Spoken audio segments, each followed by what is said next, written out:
Allora, Ili Barbieri, capitano del Faventi, ha oggi un gol straordinario che purtroppo però non è bastato per assicurare la vittoria.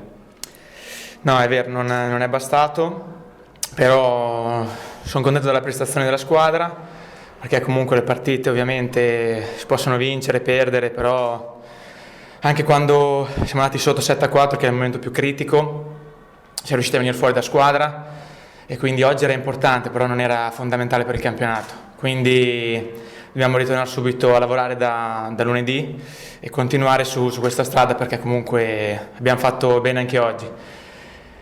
Dispiace perché eravamo riusciti ad acciuffare un 7 pari e stavamo giocando bene, però va bene, adesso questa è andata, ripartiamo da qui e pensiamo già a sabato prossimo che comunque sarà importantissimo anche già quella. E poi arriverà Villorba qui a Faenza. Sì, arriverà Villorba che sta disputando un buon campionato, però come abbiamo dimostrato non abbiamo paura di nessuno, vogliamo giocare con la palla e ci piace giocare con la palla, quindi sempre molto rispetto ma paura di nessuno come sempre. C'era rammarico per il tiro di Caria che poteva essere entrato?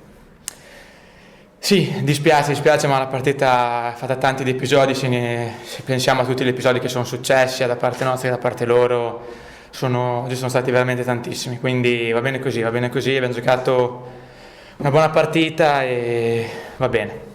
Comunque con coraggio. Sì, con coraggio, che è una cosa che il mister cerca di insegnarci da lunedì, cioè di stare lì con la palla tra i piedi, a girare, a muoverci e dialogare tra di noi. Non è finita allora? No, non è finita assolutamente.